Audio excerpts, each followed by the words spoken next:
Aujourd'hui, nous allons aborder la brucella, la bactérie responsable de la brucellose, aussi appelée fièvre de Malte. C'est une maladie zoonotique importante, ce qui signifie qu'elle peut être transmise des animaux aux humains. La brucellose est reconnue pour ses conséquences cliniques durables, pouvant affecter la santé des patients sur le long terme. Sur cette illustration, on peut voir une représentation de la bactérie Brucella, qui est à l'origine de cette infection. Nous allons explorer ensemble les caractéristiques microbiologiques de cette bactérie ainsi que les stratégies diagnostiques pour mieux la détecter et la traiter. Les bactéries du genre Brucella sont des parasites qui infectent principalement les mammifères et sont responsables de la brucellose, aussi appelée fièvre de Malte.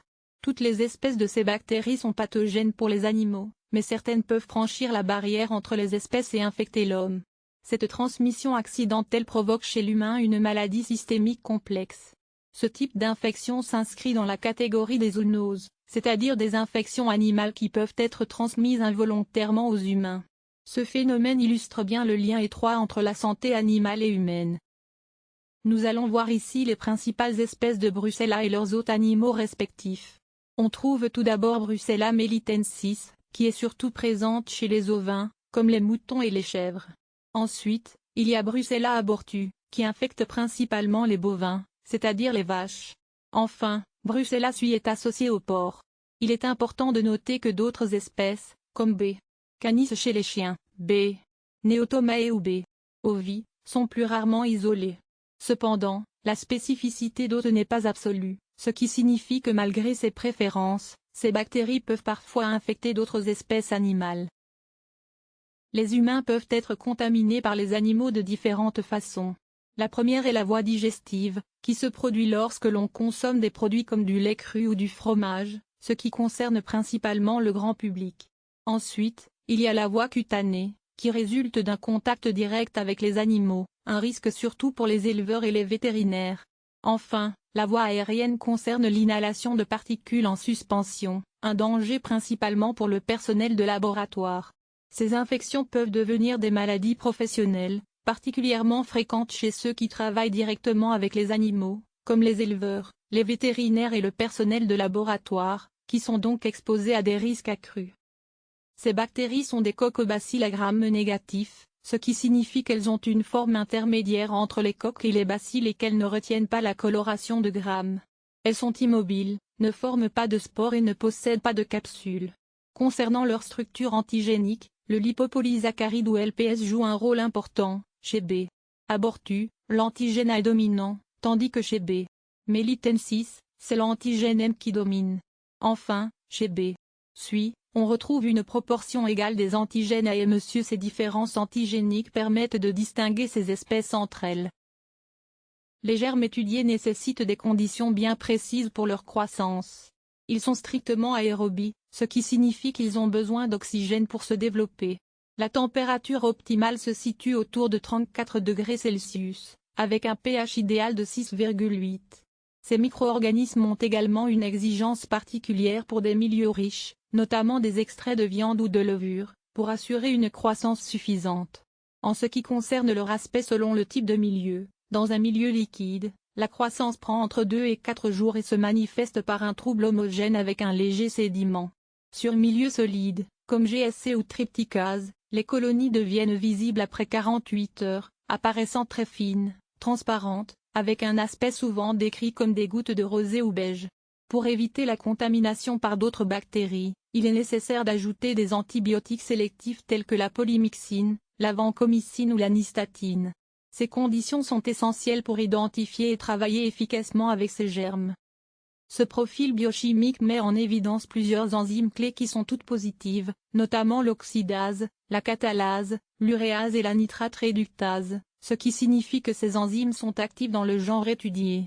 En revanche, certains caractères négatifs permettent de le distinguer, le citrate est négatif, l'indole n'est pas produit, et la fermentation des sucres est lente ou non décelée sur les milieux usuels. Ces informations aident à mieux identifier et différencier ce genre dans un contexte microbiologique. Ici, on observe comment différencier 3 espèces de Brucella en fonction de plusieurs critères tests.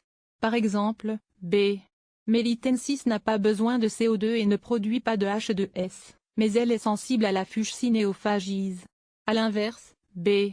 Abortu a besoin de CO2, produit du H2S et réagit positivement à presque tous les tests, y compris les phages TB, WB et IS.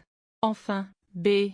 Sui ne nécessite pas de CO2, produit du H2S et se distingue par son absence de réaction à la fuchsine, la thionine et certains phages, mais reste sensible aux phages IS. Ces tests permettent donc d'identifier précisément chaque espèce grâce à leur profil unique de bactériostase colorante et de l'isotypie. L'invasion commence par la pénétration des bactéries via la peau, le système digestif ou respiratoire. Ensuite, ces agents infectieux atteignent le premier relais ganglionnaire, où ils se multiplient.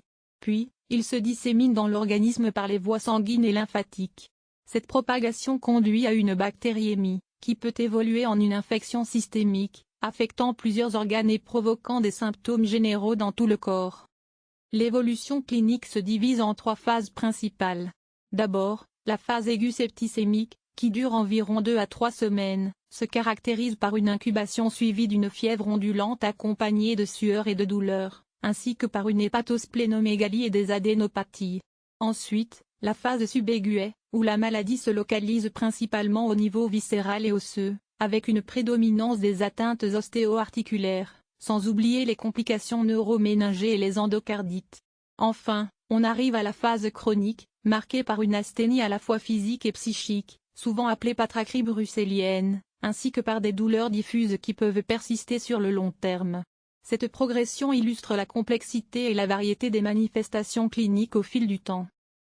Pour assurer un diagnostic fiable, il est essentiel de réaliser des prélèvements adaptés pour la culture, qui permettent d'isoler les agents pathogènes.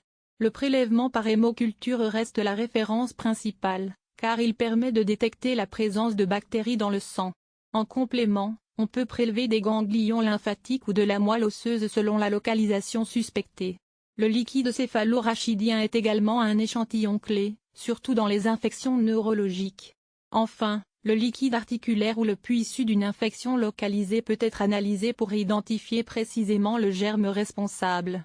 Il est important de manipuler tous ces prélèvements avec la plus grande prudence, sous haute de biosécurité adaptée, en portant systématiquement gants, masques et lunettes pour se protéger d'un risque biologique majeur. Le diagnostic indirect repose principalement sur la sérologie et comprend plusieurs techniques complémentaires. Le sérodiagnostic de Wright permet de détecter les immunoglobulines Ig et IgM, utile particulièrement en cas de brucellose aiguë, avec un seuil significatif fixé à 80 unités internationales. Cependant, cette réponse sérologique peut devenir négative rapidement. Ensuite, l'antigène tamponné au rose bengale cible surtout les Ig et sa positivité apparaît plus tardivement mais persiste plus longtemps que le test de Wright, ce qui en fait un outil précieux pour le suivi. L'immunofluorescence indirecte est indiquée pour les formes subaiguës et chroniques de la brucellose, offrant une alternative pour identifier les anticorps spécifiques dans ces phases. Enfin, l'hydralamélytine recherche une hypersensibilité retardée, typiquement lors de la phase chronique, pour évaluer la réponse immunitaire cellulaire. Ces tests, combinés, permettent un diagnostic plus précis selon la phase et la forme de la maladie. L'antibiothérapie doit être prolongée et combinée pour éviter les rechutes, ce qui signifie qu'il est essentiel d'associer plusieurs antibiotiques actifs. Par exemple, on peut utiliser la doxycycline avec la rifampicine, la doxycycline avec la gentamicine, ou encore la tétracycline avec la streptomycine. Ces combinaisons permettent de maximiser l'efficacité du traitement, en ciblant les bactéries sous différents angles. Les principaux antibiotiques actifs dans ces associations incluent les cyclines, la rifampicine, le cotrimoxazole, la gentamicine et la streptomycine. En suivant cette stratégie, on augmente les chances de guérir tout en réduisant le risque de rechute. Pour prévenir efficacement les risques, il est essentiel de suivre plusieurs mesures complémentaires. D'abord, au niveau de l'hygiène alimentaire, la pasteurisation systématique garantit l'élimination des agents pathogènes, et il est important d'interdire la consommation de lait cru ou de fromages frais artisanaux qui présentent un risque. Ensuite, la protection individuelle passe par le port de gants lors du contact avec les animaux, la manipulation stricte des échantillons en laboratoire sous haute de sécurité, ainsi qu'une hygiène rigoureuse des mains pour éviter toute contamination. Enfin, la surveillance sanitaire implique le dépistage régulier et l'abattage des animaux infectés, ainsi que le suivi sérologique des professionnels exposés afin de détecter rapidement toute contamination et limiter la propagation. Ces actions combinées permettent un contrôle efficace des risques sanitaires.